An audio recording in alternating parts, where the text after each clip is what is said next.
A colossal welcome to Interlagos for the Super Touring cars. Ferenc Dana starts on pole, blessed with extraordinary luck, but the real drama is down the grid. Daniel Bourne in the number 7 BMW races today to win back his amnesiac former wife from Patrick Swayze. Swayze qualifies 23rd while Daniel sits 13th. It is going to be an absolutely magnificent soap opera today. Will Swayze use his new partner's forgotten fortune to fund his Alfa Romeo team? That is the big question, Martin. As an analyst, I usually look at tyre temperatures, but here I am studying marriage certificates. Swayze really needs a strong result to keep the bank manager away, especially with those massive repair bills from his terrible qualifying session yesterday afternoon. Green, green, green. The race begins and the cars thunder down the straight. Daniel Bourne immediately overtakes Caballero and Pachetto. He is wasting no time charging through this very crowded pack. Daniel attacks Swayze. It is not just for 11th position, it is for Isabella's heart. He has basically invited himself into the Alfa Romeo cockpit without saying hello. The aggression is absolutely palpable in this crazy opening lap. Swayze fights back hard now. He defends the inside line expertly. They are still battling side by side. The tension is thicker than a cheap wedding cake. Patrick attempts a very cheeky counter move, but Bourne firmly shuts the door. That was brilliant defensive driving. Swayze snatches 11th back. They are absolutely glued together. Daniel is trapped right inside his bitter rival's draw. Now Sim Couch smells blood and attacks Daniel. Couch snags 12th place, leaving Bourne completely exposed while he was fighting his romantic rival. Antonio Saavedra pounces on Bourne next. Daniel is tumbling backwards rapidly. Daniel hits the wall. Is his mind on the race or on Isabella's upcoming wedding? More damage for Bourne. Rumour says his evil twin, Adri Caballero, deliberately tampered with his BMW suspension. It is a complete and utter disaster. 12 incident points already. Caballero's sabotage is clearly working beautifully. Will Daniel lose his precious family inheritance today? If he keeps making these clumsy errors, he certainly will lose everything entirely. If Daniel finishes behind Adri, the evil twin legally claims the entire Bourne family manor. I have never seen stakes this high. They are fighting for real estate while trading paint on this legendary Brazilian asphalt. This is madness. Pachetto sits menacingly inside Daniel's slipstream right now. Kibidi swoops past them both. Daniel and Rod are brawling chaotically, but Bourne bravely fights back against Kibidi. Pachetto tries another move and Bourne defends, but Rod manages to squeeze past him anyway. Daniel is lacking traction out of that corner.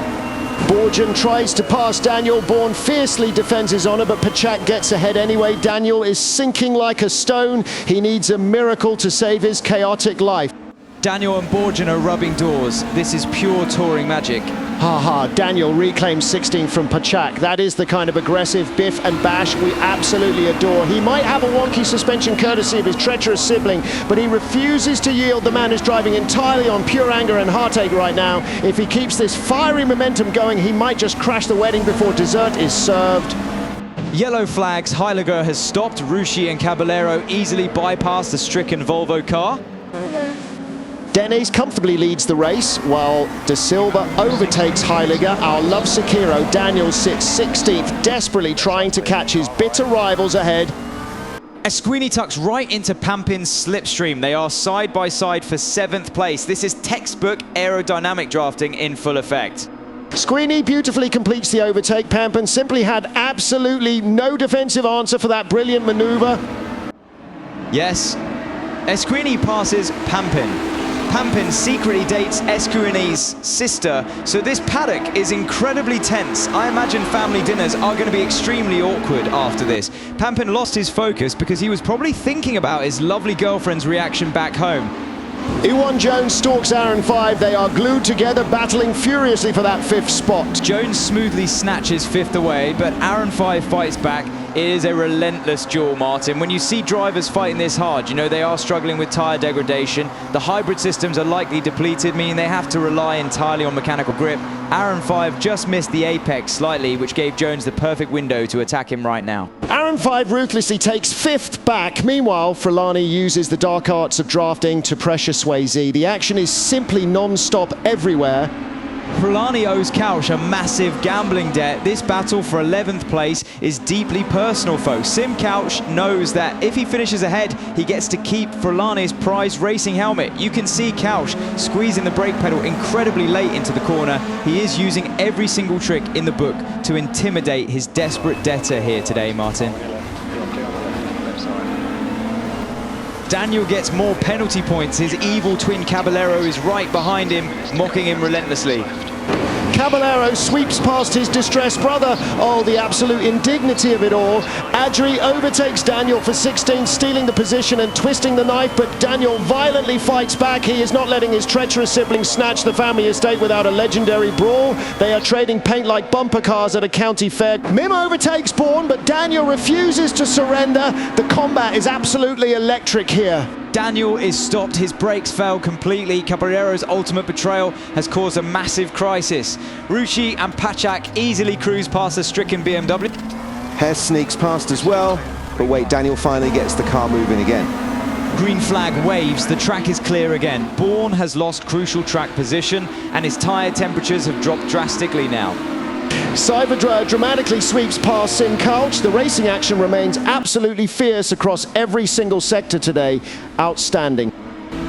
Heiliger retaliates instantly, but disaster strikes as Heiliger grinds to a halt. Rucci and De Silva zip past. Heiliger miraculously gets going again. Green flags are waving. This race is producing more chaotic twists than a daytime TV drama. Every single lap brings a fresh catastrophe for somebody out there. Swayze stops. Fulani, Kabidi and Savadra immediately blow past his Alpha. Couch, Pachetto, Caballero and Mim completely engulf Swayze. He is plummeting. Wojciech and Rucci demote Swayze further under yellow. Suddenly Patrick is moving again, thankfully. Green flags, De Silva happily snatches 19th away from struggling Swayze. Checking the leaderboard, Danes holds a commanding lead over Guntley. Our romantic hero Daniel Bourne sits 23rd, 3 seconds behind Hess. Swayze dropped down to 20th. The mechanical gremlins are destroying Patrick's pace.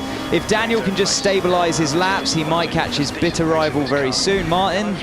Floor stops, Esquini, Couch and Pachetto ruthlessly capitalise on his misfortune. Caballero and Mim overtake Floor, yellow flags deploy. Pachak sweeps through into 16th place.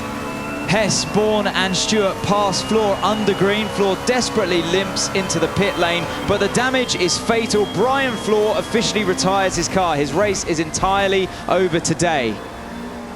Brian Floor retires. Wait, Floor was carrying the vital antidote for Daniel's poison mechanic.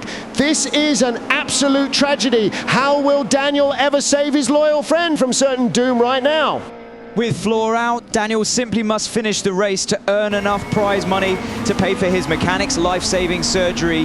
The pressure on his shoulders is absolutely immense. I cannot imagine trying to hit my braking points perfectly, knowing a friend's life depends entirely upon my finishing position. Adri Caballero violently steals 13 from Pachhetto. Adri is carving through the field like a villain in a pantomime. He just keeps finding speed where there is absolutely none to be had. Caballero takes 13th. He is laughing on the team radio, genuinely thinking he has destroyed Daniel's life forever. He compromised Daniel's suspension earlier, and now he is just showing off. Mechanically speaking, Adri's car looks perfectly balanced, whereas Daniel's BMW is crab walking through these high-speed corners. Kabidi attacks Fulani and seizes 8th place, but wait, a radio message for Daniel. Isabella's memories are suddenly starting to return. The shockwaves are rippling through this entire Super Touring paddock. If Daniel simply finishes this chaotic race, Isabella promised to leave Swayze at the altar. She remembers everything now. Her forgotten fortune will be safe, and Swayze will be completely ruined. He must push his broken BMW onwards. The entire Bourne family legacy depends on it. The fate of his true love and his dying mechanic rests on his very battered shoulders. Daniel is putting his head down now. Despite the steering damage from Cabarro's sabotage, he is maintaining solid lap times. He is using every ounce of his racing experience to drag that crippled car towards the finish. Bourne is breathing right down Rainer Hess' neck. Daniel and Hess are completely side by side. Daniel brilliantly forces his way past Hess. Hess tries desperately to fight back, but our hero slams the door shut and takes 21st. What a monumental effort in a broken... The evil twin Caballero is stalking Escuini. Adri is applying immense pressure, trying to steal 12th position. The villain never rests. He just keeps finding ways to ruin absolutely everyone's lovely afternoon. Escuini is currently hunting down Salvador. They are separated by barely 0.3 of a second. The aerodynamic wake is causing Escuini's car to understeer massively through the middle sector right now. Escuini and Saavedra clash. Saavedra is actually Escuini's long-lost father. What a bitterly tense family rivalry. They are fighting over 12th place and decades of unresolved emotional trauma. I bet Thanksgiving dinners are incredibly lively there. And Heiliger miraculously snatches 17th place from Leon Rucci.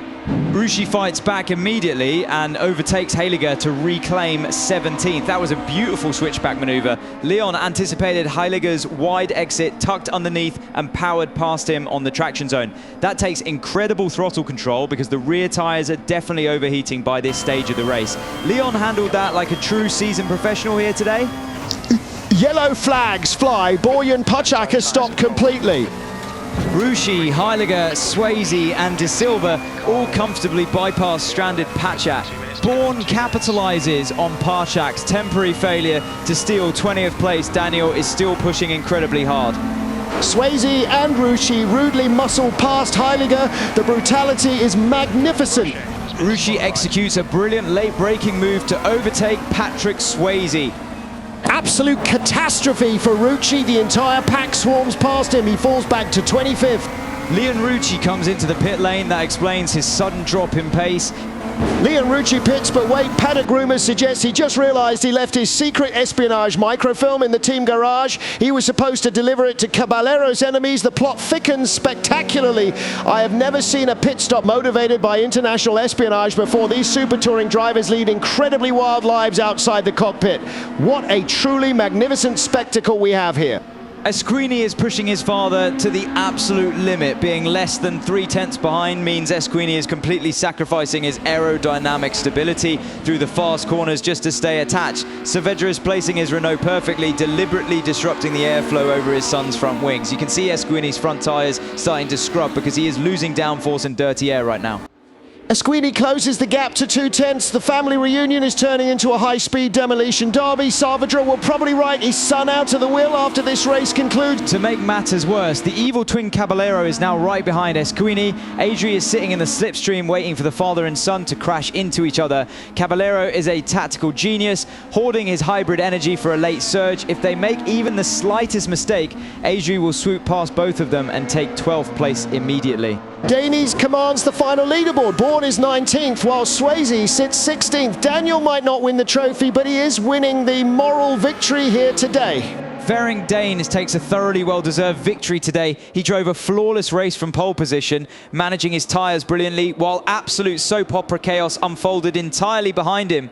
Incredible driving. The checkered flag waves. The session ends in spectacular fashion. What an unbelievable roller coaster of emotions, shattered suspensions and broken hearts. I need a stiff drink and a long lie down now. The checkered flag drops. Daniel did not win the race, but he survived the sabotage and exposed Caballero's evil crimes. His mechanic will get the surgery thanks to the completion bonus today. Isabella is waiting in the pit lane. Daniel loses the race but wins true love. Swayze is defeated. What a glorious finale. Daniel Bourne finishes 19th. He brings the battered BMW home. What an incredible story.